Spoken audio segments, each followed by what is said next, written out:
ঐতিহাসিক প্রেক্ষাপটে বাংলাদেশের ক্ষুদ্র নৃগোষ্ঠীগুলো আদিবাসী নয়, উপজাতি।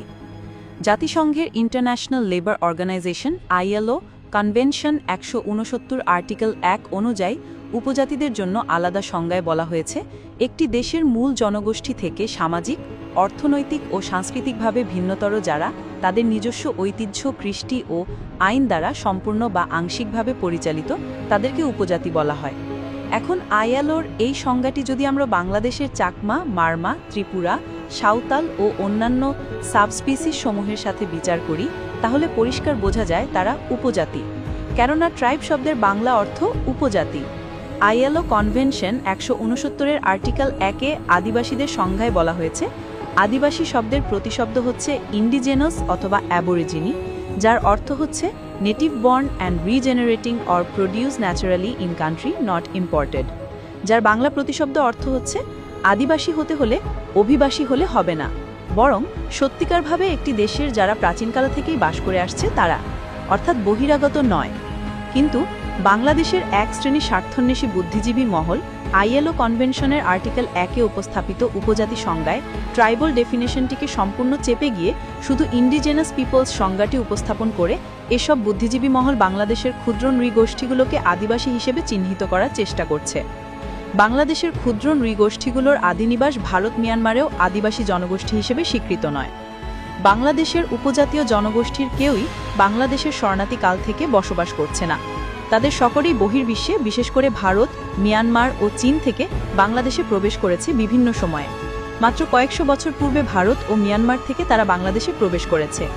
অপরন্তু বাংলাদেশের এই উপজাতীয় জনগোষ্ঠী তাদের আদিনিবাস ভারত ও মিয়ানমারেও আদিবাসী জনগোষ্ঠী হিসেবে স্বীকৃত নয়। পার্বত্য চট্টগ্রামে চাকমাদের আগমন ৪০০ বছরের পূর্বে নয়।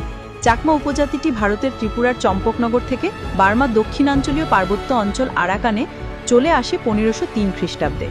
পরবর্তীতে মিয়ানমার অঞ্চলে গোত্রীয় সংঘাতে পরাজিত হলে এই জনগোষ্ঠী আরাকান হয়ে প্রথমে কক্সবাজার এবং পরে পার্বত্য চট্টগ্রামে বসতি স্থাপন করে ১৬০৭ সালে।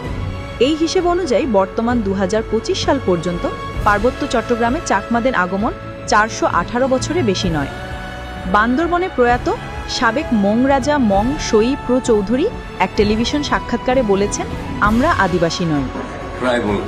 আমরা আদিবাসী নয়, আমরা ছিলাম বার্মাতে।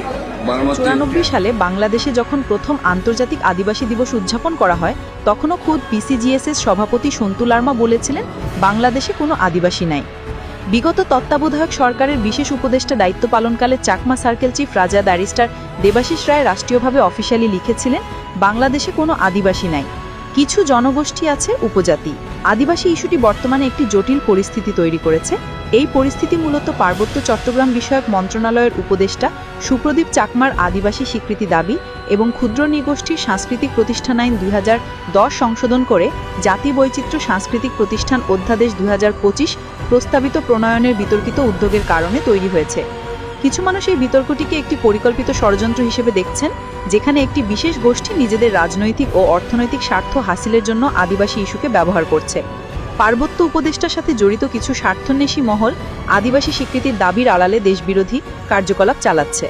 সচেতন মহল মনে করেন, এ ধরনের উদ্যোগ সরাসরি বাংলাদেশের সার্বভৌমত্ব, জাতীয় ঐক্য এবং সংবিধানের মূল চেতনার পরিপন্থী। এই বিতর্কের কারণে পার্বত্য চট্টগ্রামে বসবাসরত বাঙালি ও উপজাতিদের মধ্যে উত্তেজনা বাড়ছে। এই পরিস্থিতিতে বিতর্কটি শান্তিপূর্ণ সমাধান এবং সকল সম্প্রদায়ের মধ্যে একটি পারস্পরিক শ্রদ্ধাশীল সম্পর্ক তৈরি করার প্রয়োজন বলে মনে করেন পাহাড়ের সচেতন মহল।